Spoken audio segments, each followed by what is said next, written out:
డబ్బు, అనారోగ్యం, ఉద్యోగం, వ్యాపారం, అప్పులతో బాధపడుతున్నారా? మీకోసమే లాంచ్ యువర్ ఫ్యూచర్ ప్రోగ్రామ్. నమస్తే, వెల్కమ్ టు సుమన్ టీవీ. నేను విష్ణు. ప్రస్తుతంతో పాటు certified financial planner doctor Bachchu Anil Kumar garu ఉన్నారు. వారితో మాట్లాడదాం. సార్ నమస్తే. సార్ అనిల్ గారు నమస్తే అండి. సార్, ఈ మ్యూచువల్ ఫండ్స్కి సంబంధించి ఈ కేవైసీకి సంబంధించినటువంటి మార్పులు చేర్పుల విషయం ఇన్వెస్టర్స్ని రకరకాల కన్ఫ్యూజన్స్లో పడేస్తుంది. అసలు ఏం జరుగుతుంది, ఈ కేవైసీ అంటే ఈ కేవైసీకి సంబంధించి ఎటువంటి డెవలప్మెంట్స్ వచ్చాయి ఏంటన్న ఆందోళనలో ఉన్నారు. ఏంటి అసలు ఈ కేవైసీ చేంజెస్ ఏమొచ్చాయి మ్యూచువల్ ఫండ్స్కి సంబంధించి? సెబీ ఏంటంటే మొన్న April 1 నుంచి కొన్ని కేవైసీలో కొన్ని చేంజెస్ చేసింది. ఇది ఈవెన్ అందరికీ కన్ఫ్యూజనే. సో కాకపోతే ఏంటంటే సింపుల్ ప్రాసెస్ ఉంది దీనికి చేసుకోవడానికి. ఇది 3 రకాలుగా మనం ఒక కేవైసీ చెక్ చేసుకుంటే, ఎగ్జాంపుల్ ఏంటంటే cvlkra.com cvlkra.comకి వెళ్ళిపోయి కేవైసీ ఎంక్వైరీ అని ఉంటుంది. ఎంక్వైరీ దగ్గర మన పాన్ నంబర్ ఇస్తే 3 రకాల ఏదో ఒక రకంలో పేరు వస్తుంది. ఒకటి కేవైసీ వ్యాలిడేటెడ్ అని వస్తుంది. వ్యాలిడేటెడ్ ఏంటంటే Aadhaar, pan validated at source, because అవి ఆన్లైన్ వ్యాలిడేషన్ జరిగిపోతుంది కాబట్టి అలా ఉంటే మీకు ఎటువంటి ఇబ్బంది లేదు. కేవైసీ వ్యాలిడేట్ అని రావాలి లెక్క ప్రకారం. అది వచ్చిందంటే మన ఎగ్జిస్టింగ్ ఇన్వెస్ట్మెంట్స్ కానీ, ఎగ్జిస్టింగ్ ఎస్ఐపి కానీ, రిడెంప్షన్స్ కానీ ఎటువంటి ట్రాన్సాక్షన్స్కి అడ్డు లేదనమాట. అవి కంటిన్యూ అవుతాయి. సెకండ్, కేవైసీ రిజిస్టర్డ్ అని వస్తుంది, ఆర్ వెరిఫైడ్ అని వస్తుంది మీ పాన్ నంబర్ ఇస్తే. ఇదేంటంటే మీరు ఆధార్ ఇవ్వలేదు అడ్రస్ ప్రూఫ్ కోసం కానీ, ఐడి ప్రూఫ్ కోసం కానీ. ఆధార్ కాకుండా ఓటర్ ఐడి కానీ, లైక్ డ్రైవింగ్ లైసెన్స్ కానీ, పాస్పోర్ట్ కానీ, బ్యాంక్ అకౌంట్ స్టేట్మెంట్ కానీ ఇచ్చి ఉంటాం అన్నమాట. అప్పుడు యాక్సెప్ట్ చేశారు.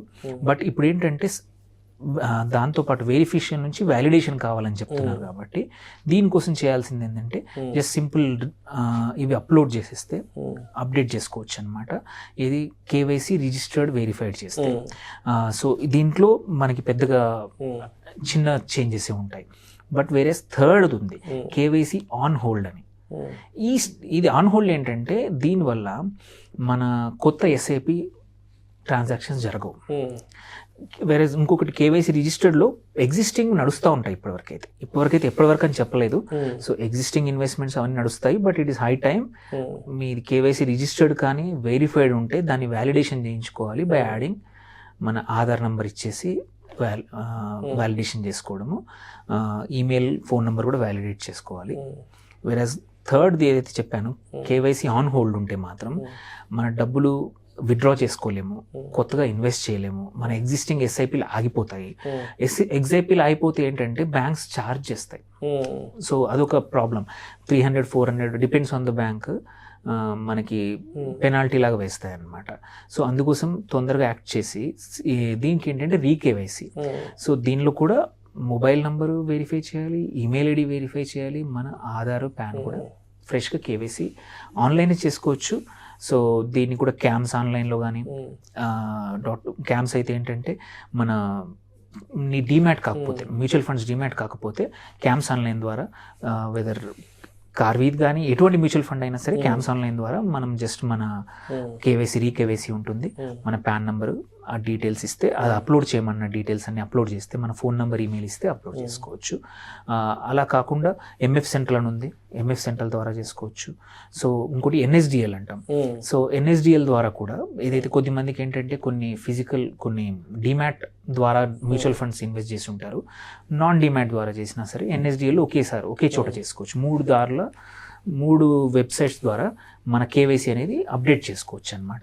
థర్డ్ ఉంటే మాత్రం ఇమీడియట్గా చేసుకోండి. ఎందుకంటే డబ్బులు అవసరం ఉంటే మాత్రం మనం విత్డ్రా చేయలేము, ఎస్ఐపీలు నడవు. ప్రతిసారి యూజువల్ ఏంటంటే 3 నెలలు ఎస్ఐపి అనేది బ్యాంక్ మన అకౌంట్లో ట్రై చేస్తాం. అంటే సో 3 months మనకు ఛార్జ్ పడుతుంది, పెనాల్టీ పడుతుంది దీనివల్ల. సో ఇవి అవాయిడ్ చేయడానికి సెబీ సింపుల్ ఆన్లైన్ ప్రాసెస్ చెప్పింది. సో లేదంటే మీ అడ్వైజర్ కానీ బ్యాంక్ ద్వారా ఎక్కడ పెట్టారు దాని ద్వారా, వాళ్ళ ద్వారా కూడా చేసుకోవచ్చు. కన్ఫ్యూజన్ ఏం లేదు. ఇట్ ఈస్ ఫర్ అంటే కంప్లయన్స్ కోసం అన్నమాట. కంప్లయన్స్ కోసం, ఎందుకంటే చాలా ప్లాట్ఫామ్స్ వచ్చాయి, చాలా బ్యాంక్స్ వెబ్సైట్స్ చాలా వచ్చాయి. కాబట్టి అందరూ ఒకే లెవెల్లో ఉండేట్టు, కేవైసీ అందరిది ఒకే రకంగా ఉండేట్టు. కొద్దిమంది ఆధార్ ఉంది, కొద్దిమంది లేదు. సో బికాజ్ ఇప్పుడు అన్ని ట్రాన్సాక్షన్స్కి చాలా మటుకు ఆధార్ లింక్ అయింది కాబట్టి ఎవరైతే ఇంతకుముందు ఆధార్ ప్రొవైడ్ చేయకుండా వేరే ఐడి ప్రూఫ్స్తో చేశారో వాళ్ళకి ఇప్పుడు మ్యాండేటరీ చేశారనమాట. Right thank you so much sir. Thank you అండి. సుమన్ టీవీలో మీ పర్సనల్ అండ్ బిజినెస్ ప్రమోషన్స్ కోసం కింది నెంబర్కి కాంటాక్ట్ చేయండి.